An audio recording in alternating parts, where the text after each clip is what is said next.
विहीन कर दिया था, उनको देखकर सारे राजागण कपने लगे, कुर्सी के नीचे छिप गए। और जो भी निकलता है वो कहता है हम पिता का नाम लेकर, पितु समेत लीन निज नामू, करन लगे सब दंड प्रणामू। हम हमारे स्वयं के बालक राम से और तुम्हारे चरणों में प्रणाम करते हैं, गुरुदेव हमारी रक्षा करना। एक एक करके सारे राजागण भय से बेहवल हो गए और चरणों में गिर गए। आ जाओ बेटा। बीना से लाडली कथा सुनी थी और बीना से फिर पधार गए। बहुत बहुत साधुवाद। साक्षी बैठ जाओ। मेरे भाई बहन, पितु समेत कहकर निज नामा लगे, करन सब दंड प्रणामा, दंड की भांति लौट गए। और जय सुबाह चितवई हित जानी, सो जाने जनु आए खुटानी। जनक बहोर आए सरनावा, सीय बुलाए प्रणाम करावा। जनक जी के लिए लगा के अब सीता को बुलाएं और प्रणाम करा दें। जैसे सीता आई, प्रणाम किया, सो दोनों हाथ उठाकर आशीर्वाद दिया, सौभाग्यवती भाव।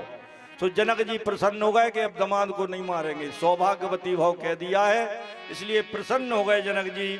आशीष इतने में आशीष दीन सकी हरसानी, निज समाज ले गई सवानी। विश्वामित्र मिले पुनि आई। इतने में विश्वामित्र जी आए और आकर प्रणाम किया है। पद सरोज मेले दो भाई, और दोनों भाइयों को चरण कमलों में डाल दिया है। और राम लखन दशरथ के ढोटा, दीन आशीष जान भल जोटा। भयंकर बहुत सुंदर जोड़ा जान करके आशीर्वाद दिया, सुखी रहो चिरंजीवी भव। दोनों को आशीर्वाद दिया है। बहुर बिलो के विदेशन, कहु काए अति भीर। पूछत जाने अजान जिमी, व्याप्यो कोप शरीर। अज्ञानियों की भांति पूछते हैं, शरीर में कोप क्रोध व्याकुल भरा हुआ है। और जैसे ही समाचार का जनक सुनाए, जय करे महीप सब आए। जिस कारण से महीप आए थे, जनक ने जैसे ही सुनाया तो जनक ने कहा था, सुनत बचन फिर अनाथ निहारे। सुनत बचन फिर अनाथ निहारे, सुनत बचन फिर अनाथ निहारे, सुनत बचन फिर अनाथ निहारे। देखे चाप खंड मही डारे, देखे चाप खंड मही डारे, देखे चाप खंड मही डारे। तिरस बोले बचन कठोरा, कहो जड़ जनक धनुष के ही तोड़ा। अरे मूर्ख जनक, ये धनुष किसने तोड़ा है? शीघ्रता से नाम बता दे। मन पछताए सी मैं तारी, विधि अब समरी बात बिगाड़ी।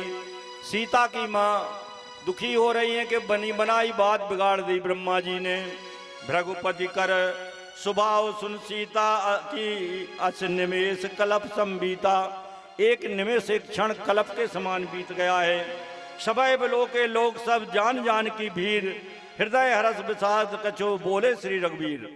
भगवान ने राम ने जाकर हाथ जोड़े, हाथ जोड़ के कहते हैं, नाथ शंभुधन भंजन हारा। नाथ शंभुधन भंजन हारा, नाथ शंभुधन भंजन हारा, नाथ शंभुधन भंजन हारा। हुई है को एक दास तुम्हारा, हुई है को एक दास तुम्हारा, हुई है को एक दास तुम्हारा। आपका ही कोई दास होगा प्रभु, ऐसा कहा। वो कहते सेवक सोई जो करे सेवकाई, अरि करनी कर करे लड़ाई। अरे शत्रु की करनी करके लड़ाई करे, सेवक तो जो है जो सेवकाई करता है। सुनत राम जे शिवदन तोरा, सहस भाव सम सोरिप मोरा। शास्त्र भाव जैसा मेरा शत्रु हो गया, सो बिलगाए सहित समाजा। समाज से वो दूर हो जाए, नहीं तर मारे जे हैं सब राजा। इतना कहा सो कुछ राजा कहने लगे, हम पहले से जानते थे इसलिए धनुष नहीं तोड़ा, ऐसी कई धनुषें तोड़ देते हम। लेकिन हम जानते थे कि परशुराम जी आ जाएंगे और प्राण ले लेंगे, इसलिए हमने जो अब तोड़ा है सो भुगतो। राम की तरफ देखने लगे। राम जी बड़े प्रसन्न मन से, ना हर्ष है ना विषाद है। हाथ नीचे को मुख करके खड़े हैं। तो वे कह रहे बेग दिखाओ, शीघ्रता से मुझे दिखा दो। 100 बिलगाए सहित समाजा, समाज से वो अलग हो जाए, नहीं तर मारे जाए सब राजा। सारे राजा कांपने लगे, हे भगवान कहां से आए थे धनुष यज्ञ में, अब प्राण जाने वाले हैं। थर थर कांप रहे हैं राजा लोग। इतने में लक्ष्मण ने सुना कि अब तो राम जी की भी ये निंदा करने लगे। तो लक्ष्मण जी आए, सुन मुनि बचन लखन मुस्काने, बोले परस धरई अपमाने। लखन मुस्कुरा के बोले, हंस के, और कहने लगे बहुधन ही तोरी लड़काई, कबहू नया सिर सकीने गुसाई। बहुत सी धनुएं हमने तोड़ी, कभी ऐसा क्रोध आपने नहीं किया।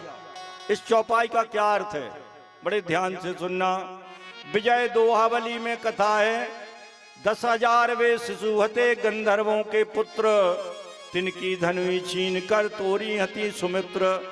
10,000 बालकों का वध करने वाले गंधर्वों के धनुष छीन कर सौमित्र ने उन गंधर्वों को मारकर वो धनुष रख दिए थे मनोरमा नदी के किनारे। मयंककार लिखते हैं, इस वचन का तात्पर्य है शिव जी ने जलंधर के युद्ध में अनेक वीरों को जीता, बहुत से धनुषों को मनोरमा नदी के तीर पर रख दिया था। लक्ष्मण जी ने खेलते समय उन्हें तोड़ डाला, तब तो क्रोध नहीं किया है। पंडित रामचरण मिश्र लिखते हैं, गूढ़ प्रकाश नाम का एक ग्रंथ है, उसमें लिखते हैं कि एक कथा आती है, त्रिपुरासुर के वध के लिए वज्रवत अस्थियों के धनुष की आवश्यकता थी। सो दधीचि ऋषि की अस्थियां मांगी, उन्होंने दे दी, पर आयु शेष थी तो ब्रह्मा की आज्ञा से प्राण नाग के शेष थी। सो ब्रह्मा ने अग्रभाग में त्रिकुटी में रहेंगे और जब त्रेता में यह धनुष टूटेगा तब तुम्हारी मुक्ति होगी। तो धनुष बनवाने के लिए भगवान शंकर जी विश्वकर्मा जी शेष के पास गए। शेष जी के फण वज्रवत थे, उनके श्वसन से तप्त होकर फणों की चोट लगने से अस्थियां जुड़ जाएं, पर ज्यों ही फन तिरछा हो हिले और जुड़ा धनुष टूट जाता। यूं ही अनेक बार जब हुआ, धनुष बना और टूटा।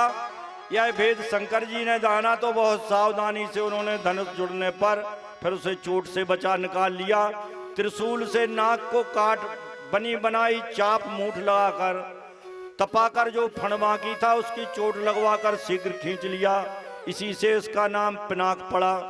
ये दधीचि ऋषि की हड्डियों का बना था, शंकर जी और विश्वकर्मा जी ने शेषनाग से बनवाया था, इसलिए इसका नाम पिनाक।